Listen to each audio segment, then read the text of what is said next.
Here we have the kismet scripting for the totem room level.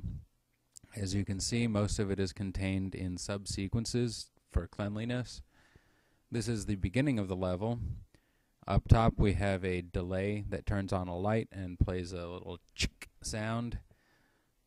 Down here there's a matinee to mess with the light colors, as well as a delay to play sounds and unhide the shield.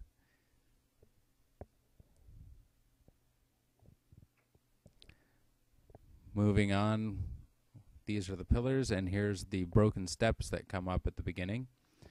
These are pawn attached triggers that destroy the steps that they're attached to.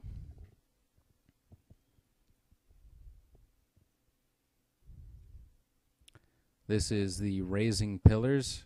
At the beginning we have the elevator, which is another pawn attached and detached, which checks if they are currently on, the pillars are on.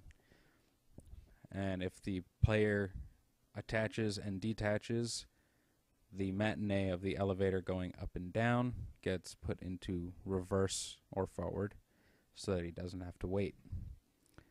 Down at the bottom we have remote events coming from another sequence, again checking if the pillars are on or not. Over here we have the pillar jump, which is the platforms going up and down being controlled by a matinee. And again, booleans to check if it's been started or not, and if it's currently supposed to be on at all. And up top is just the lights that come on at the beginning of the puzzle.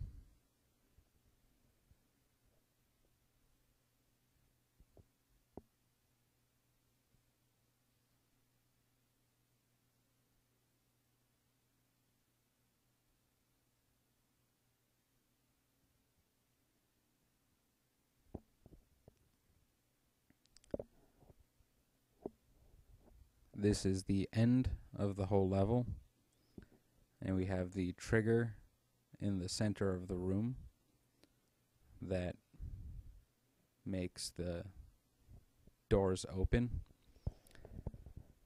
and a boolean check to see if the player should be able to exit the level or not.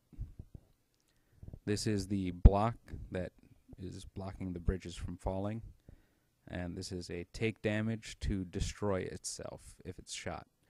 That way when the player knocks the bridge down, it doesn't get stopped on the way down. Here we have picking up the totems, and this sets to what totem the player is aiming at or currently holding.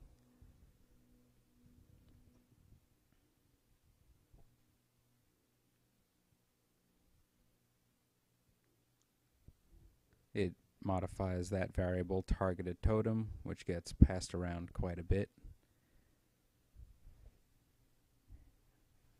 Here we're checking what the player is currently holding, and we want to check if he's holding nothing to let him pick it up or not. And when they put them down, it resets that variable to nothing. If he is holding nothing, then we want to pick up the totem by attaching it to the player and moving it to him, and then setting it to the totem that he was just looking at.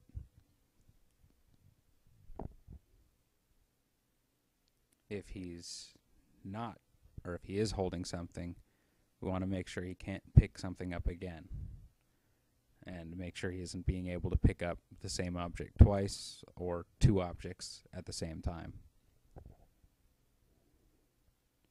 If he is, we want to drop the totem, which sets the original variable to nothing again.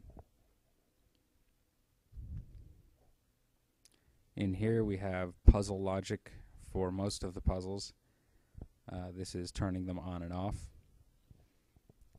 On a sequence activated, we check if the totem is red, blue, green, yellow. And depending on which one it is, down here we have stop pillars being activated, the steps and the start pillars. All of these go out into being compared with each other.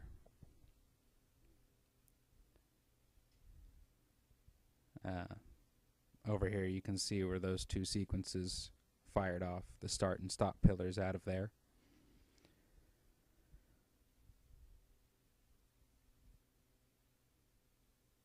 For the steps, when they're turned on, we turn on some lights, and these are the steps being pushed out so that the player can get up. Some sounds playing at each section, and more lights coming on all the way down the set of the puzzle.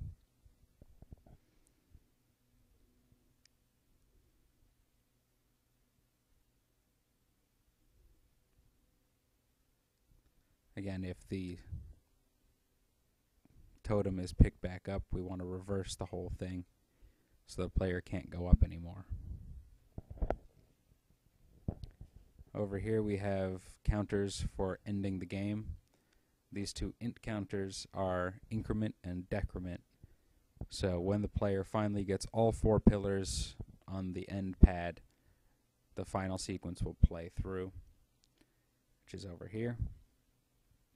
This is all the pads rising up and shooting their light show, making the shield around the last button turn off.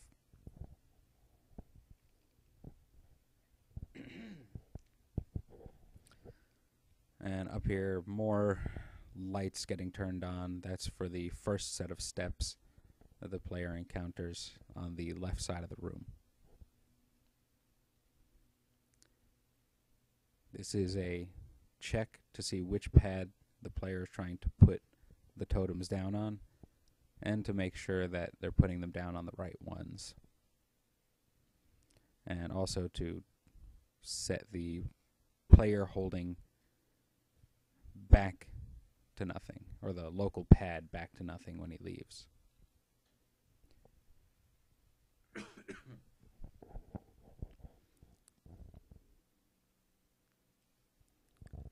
Here we have targeted pads for when he uses the pad to try and put down the totems, which then feeds into the player holding sequence to put them down.